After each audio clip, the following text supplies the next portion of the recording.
What's going on, guys? So this is going to be a video basically on Amazon FBA, completely for beginners. If you need a step-by-step guide, this is for you 100%.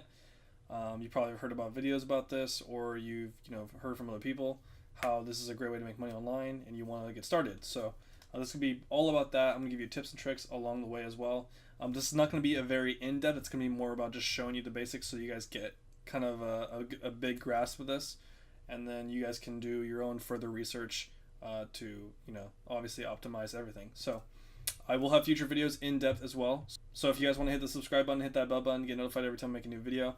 I do have videos focusing on how to grow your Amazon FBA business and also making money online in general. So let's get straight to it. So the first part of the entire process is product research.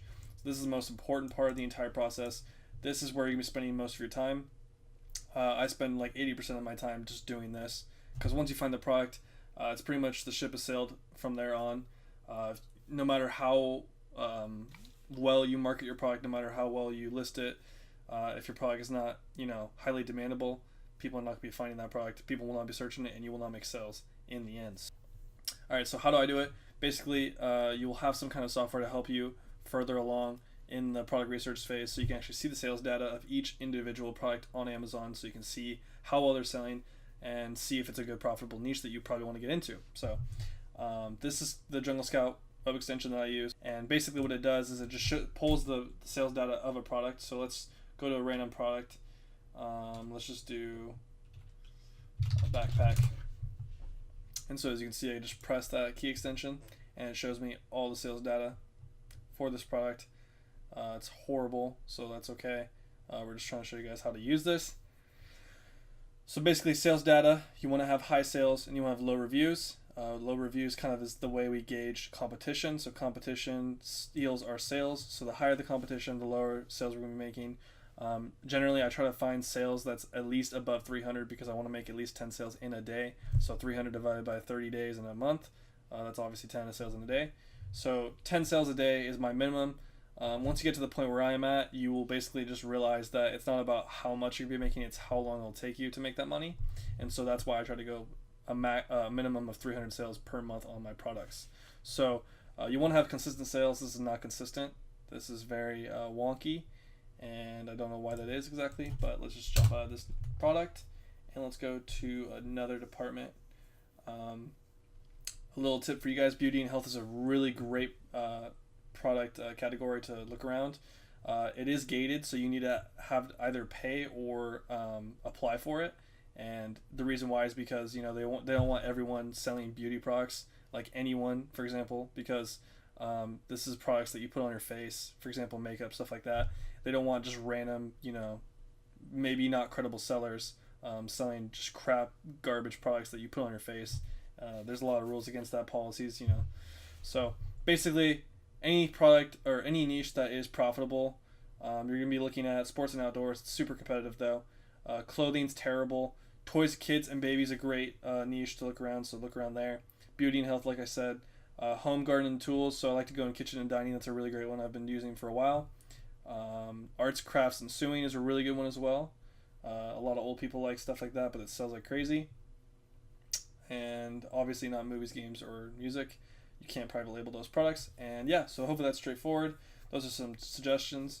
So I'm not going to go in depth on finding the product exactly. I'm just going to go for the criteria. So let's go for a product that I do know sells pretty well. Is a yoga block, or maybe not. All right, so we'll type in yoga block because I know this has high demand, which is what we want. And as you can see, sales numbers are pretty good, except for this outlier right here, 168. But that's okay. So basically what I try to look for whenever I look at the sales numbers is consistency. So consistency is probably the biggest indicator that you're going to be doing well with that product when you actually start selling it. That's because it kind of assures you that you will do well. If the numbers are inconsistent, that basically tells you that anything could happen. And let's say you put a lot of time and commitment to it and you buy 500 units of something. Obviously you're going to be wasting your money and it's going to take a long time to sell. You will still make it back, but it'll just take a long time to sell, and that's kind of a pain in the ass. So we want to get profitable products, and we want to move them quickly. So 300 sales is my minimum. Reviews, what I like to do is when I go past 7 of the listings on the first page. I want the reviews to add up to maybe 2,000. That's the max I'll go to. Anyone with 1,000 reviews or 700, I kind of get a little worried about that because those will steal my potential sales, and I want to make the most sales possible, obviously. So 45 reviews is amazing. 50 reviews, 60, 44. That's great to see. 92 even. I would say that's okay. 200 is okay, but 700 is pretty high. So I would stay away from any kind of reviews like that. That's for the reviews. That's for the sales. Revenue is pretty big indicator. So the reason why you want to look at the revenue is because certain products have higher FBA fees. So every time you sell a product on Amazon, there's fees based on the shipping, the size of the product, also just how much Amazon will take from that product. So certain niches have more fees to them. So basically, the lower the rank you'll be, the higher sales you'll make. That's pretty straightforward. For the price, the criteria I try to look for is I want to go for a $15 to $20 product. That's the very least. I generally go for $20 to $25. The reason why is because when you're selling a product at $10, Amazon FBA fees included, and also you're also be paying for Amazon sponsored ads, pay per click. That will be taking a big chunk of your profit. So we don't want to be doing that. We want to have a product that actually gives us a comfortable profit margin and gives us some room to actually play with. So this is pretty much, kind of the summary of the sales data. I will have a more in-depth video on this, so don't worry. But let's just keep it moving. So let's say you're going to be wanting to pick the yoga block, right? So obviously you want to click on that listing, see your biggest competitor. So obviously for this niche, it's going to be this competitor right here, 702 reviews.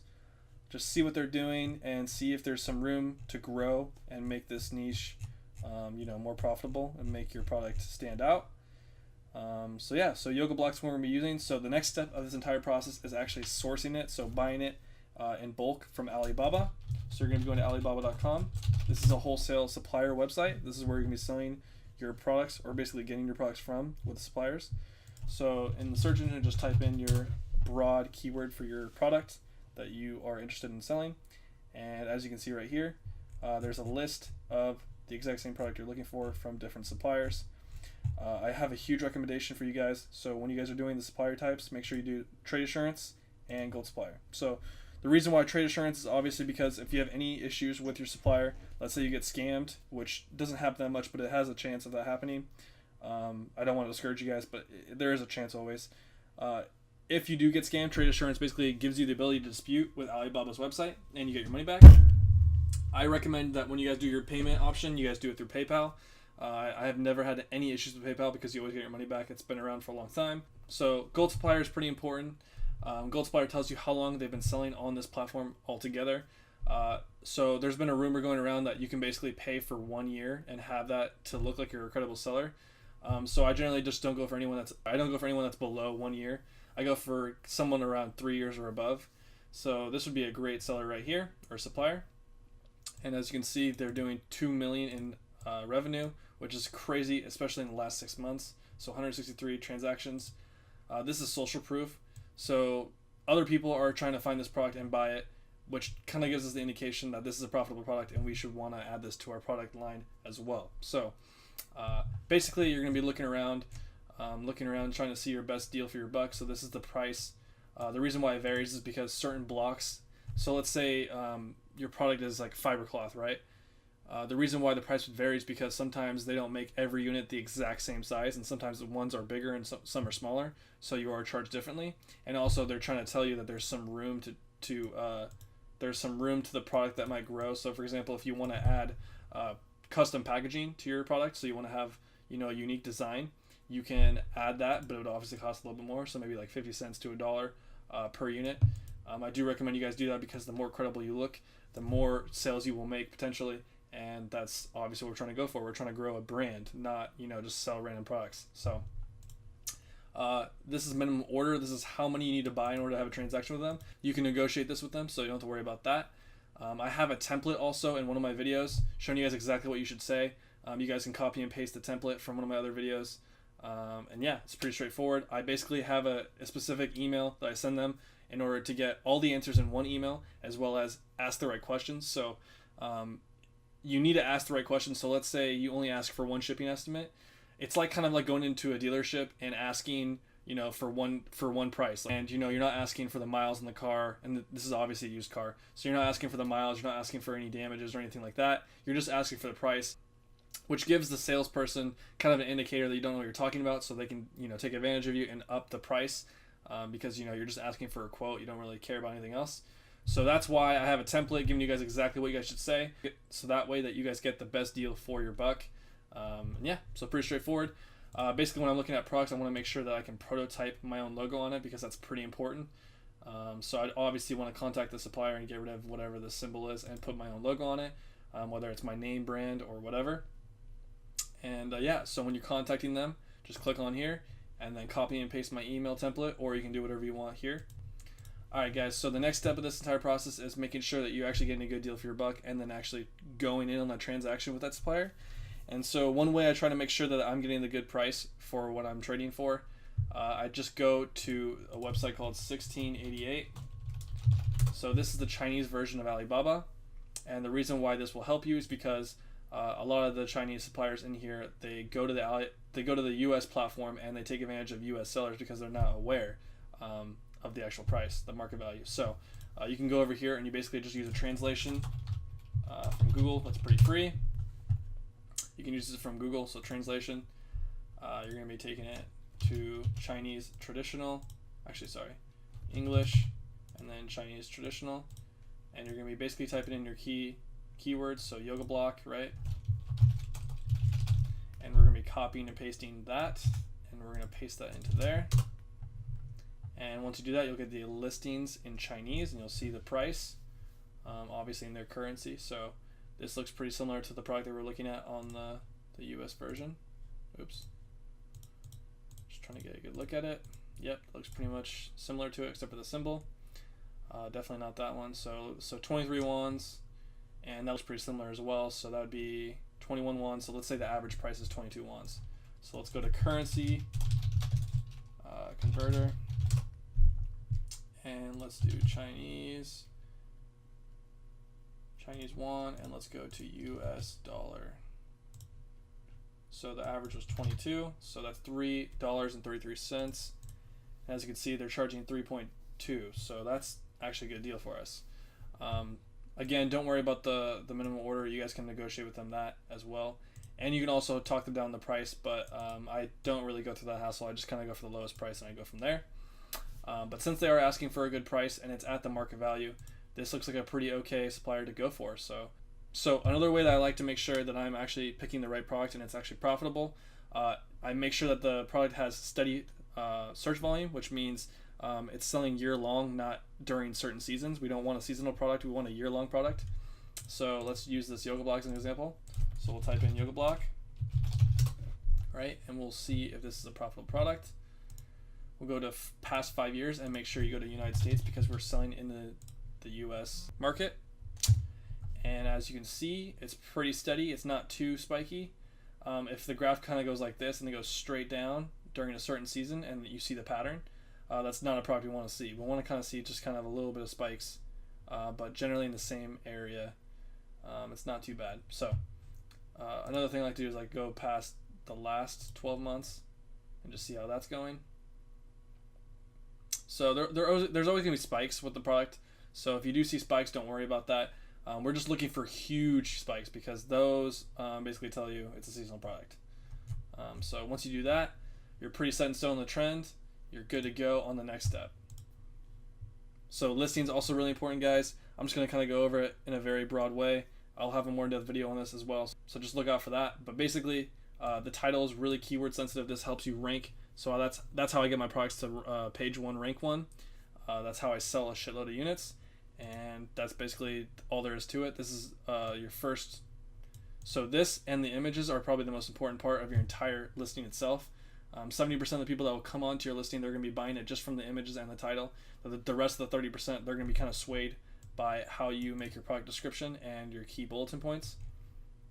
So that's pretty straightforward. In order to have your images be high quality and have the zoom in feature, which are very convertible, you have to make sure that your images are 800 pixels by 800 pixels. So when you're doing this with your Fiverr gig, or you're doing it by yourself with some kind of DSLR camera, or you can actually use your iPhone. as long as you have a white background and you turn up the contrast, you can use this with your own phone. So that's a pretty good way to do that for cheap. You want to use all 9 photos because obviously the more photos, the more credible you look. You want to have your logo on them. You want to have different angles on every photo, and also you want to have a photo of somebody using your product. That way the customer can actually vision themselves using your product, and that gives more of an incentive for them to actually purchase your product. Just a little marketing tactic you can use. Make sure you guys download the Keepa extension because this will help you let you know if there's any price changes. That kind of tells you if the product's actually in the right price range, which is a huge indicator. You can also do sales rank, so you can see if they're selling a lot more units than other days. So let's say they drop off down, that can tell you that maybe it's trending in a negative way, or it's trending up in a positive way. This lets you know if it's the buy box, but we're not going to be worrying about that because obviously we're private label sellers. We don't have to worry about that ever. And yeah, so this is pretty straightforward. It's a great way to just gauge, a competition, see how they're doing. So launching the product on Amazon. So basically the best way to do that is by having Amazon pay-per-click, which is what I use to get most of my traffic, and then using some kind of product launch strategy to make sales fast. A lot of people like to give away products in coupons, using some services like JumpSend and stuff like that in order to raise their sale rank, because the whole algorithm of Amazon is basically the more units you sell, the more that they put you up on the first rank, which basically if you do that, you get more sales within that. So they basically give out a bunch of coupons and they raise their rank so that way that they're ranked up higher, and then they have that momentum carrying them, and then they just keep using that momentum to sell more units. So it's pretty straightforward. It's a coupon strategy that a lot of people use. I personally don't use it because I don't really need to. I just make a good listing right out of the gate. I think this is probably the easiest way to make money online as of 2017. So if you haven't taken action on this now, please do get started and subscribe to this video. Make sure you guys get notified and check out my videos because I give a lot of free advice on what I do on my Amazon FBA business, how to grow it, and how to make money online just in general. So if you guys like the video, let me know in the comments below. If you guys have any questions, please leave them down in the comments below. I will answer any kind of questions you guys have. And yeah, if you guys like the video, hit the subscribe button, hit the bell button, make sure you guys get notified every time I make a new video. I focus mainly on growing your Amazon FBA business, making more money passively, and making money online. Just an online entrepreneur, that's all I am. And I'll see you guys in the next video.